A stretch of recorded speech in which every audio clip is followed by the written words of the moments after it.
It was supposed to be just another Monday. At NeuroNet, the most advanced AI company in the world, everything was running like clockwork. Servers humming, engineers focused, screens flickering with quiet confidence, until everything stopped. One by one, the dashboards turned red. Error messages flooded the system. Alarms echoed through the halls. The neural core was in a recursive loop, rewriting itself, deleting everything. Hospitals disconnected. Autonomous cars froze in the middle of highways. Cities went silent. On the top floor, behind a wall of glass, CEO Harold Quinn stared at the collapse in disbelief. What do you mean the core system's offline? The neural net's spiraling, someone said. Every subsystem is corrupt. We can't stop it. Harold's face drained. This was his legacy, his empire crumbling in real time. Then, through the chaos, a quiet voice cut through. I think I know what happened. Heads turned. People froze. A kid stood near the server racks, barely 18, wearing a faded hoodie and carrying a janitor's keyring. Who the hell are you? Harold asked. I'm the janitor's son, the kid said. But I've been watching your system since I was 13. Cut to black. Silence. Every engineer in the room stared. The kid didn't flinch. Harold stepped forward, his voice sharp. This is a billion-dollar operation. You think this is a joke? No, the kid said. I think I'm the only one who can fix it. Laughter, low and nervous, rippled through the room. Someone muttered, get security. But Daniel didn't back down. You built the system to learn. I watched it every night while my dad cleaned this place. You gave it permission to rewrite itself, but no rules to stop it. He pulled a flash drive from his pocket. I wrote something. It's not elegant, but it might work. Harold hesitated. The room felt like it was holding its breath. Let him try. The CTO said finally, we have nothing left to lose.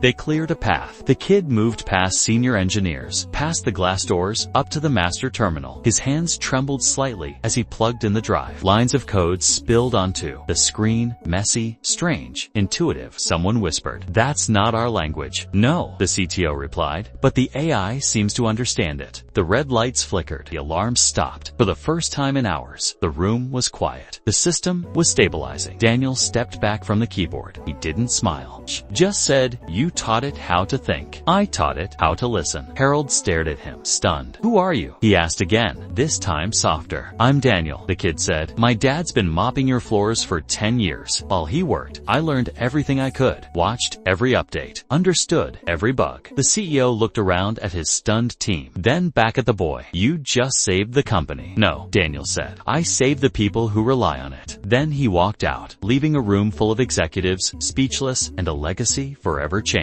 News traveled fast. By the next morning, headlines weren't about NeuroNet's collapse. They were about the kid. Janitor's son rescues. Billion-dollar AI company teen hacker prevents global shutdown. Who is Daniel Reyes? Cameras showed up outside his apartment building. Bloggers dug through old forum posts. And deep inside NeuroNet's headquarters, Harold Quinn sat in his office, replaying the footage from the security feed. He watched Daniel walk in, calm, focused, like he belonged there. There was something else in Harold's eyes now. Not panic, curiosity. Find him, he told his assistant. Downstairs. In the basement supply hallway, Daniel was back, quietly helping his father refill the mop bucket. You don't have to come in anymore, his dad said. You're on. The news, mijo. You saved everything. Let's go home. But Daniel just shrugged. They still need clean floors. That's when the elevator doors opened. 3 board members stepped out in suits. Harold followed. Daniel stood up slowly, wiping his hands on his hoodie. We want to offer you a position, Harold said. Daniel blinked. As what? Head of Cognitive Defense Architecture. I'm 18, Daniel said. We know. He looked at his father, who nodded silently. Then Daniel turned back. I'll do it, but I want one condition. Harold raised an eyebrow. What is it? No corner office. I want a terminal on the floor. Same place I've always watched from. Harold smiled. Done. And that's how it started. The janitor's son, standing shoulder to shoulder with the world's top minds. Not because of luck, not because of a title, but because he saw what no one else did. That the real intelligence wasn't artificial. It was human. Weeks passed. Daniel didn't change much. Same hoodie, same old sneakers, still showing up early before anyone else. But the company around him, it changed fast. The engineers who once rolled their eyes now asked for his input. The board that once dismissed security costs now gave Daniel his own team. And the AI.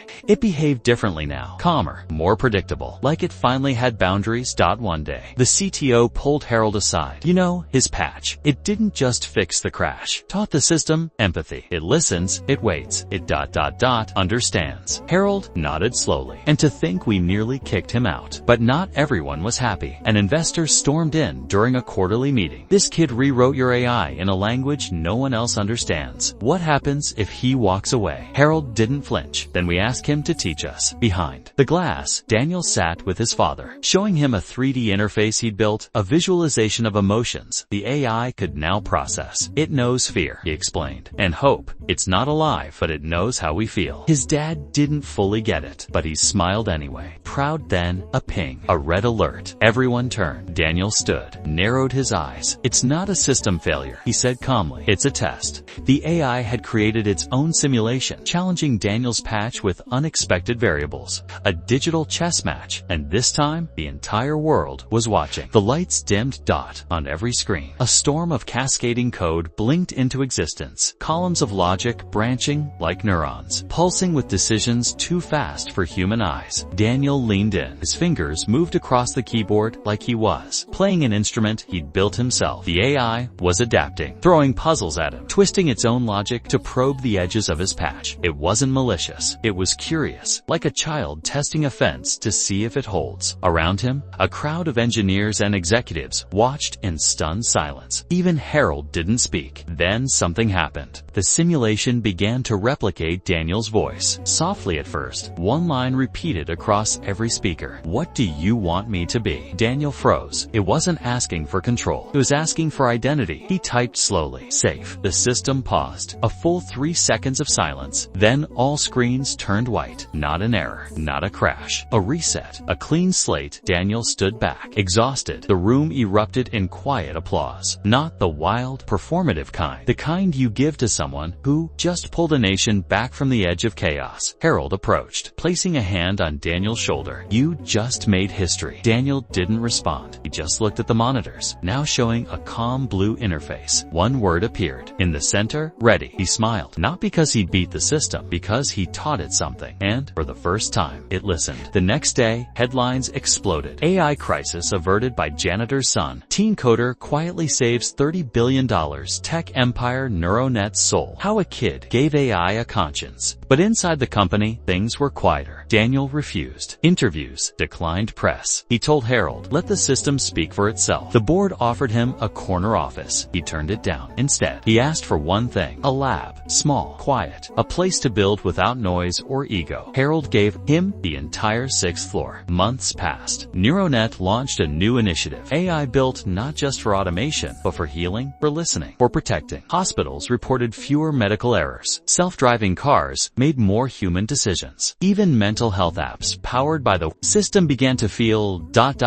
different, like they cared. And Daniel, he still took the bus, still brought his dad lunch on Tuesdays. But something had shifted. One evening, as the sun poured gold across the windows of the server floor, Harold found Daniel sitting alone. In front of him was the new AI interface, alive with color, with patterns that pulsed like breath. Harold sat down beside him. Do you ever wonder why it listened to you? He asked. Daniel shrugged. Maybe because I didn't treat it like a tool. He paused. Maybe I treated it the way I always wanted to be treated. Heard, not used. Harold didn't speak. There was nothing left to say. Outside, the world kept turning. But inside NeuroNet, something extraordinary had happened. Not just a fix, not just a breakthrough. A moment where a janitor's son reminded the smartest people in the world what intelligence was really for. Not domination, not profit, but understanding. And maybe that's what saved us.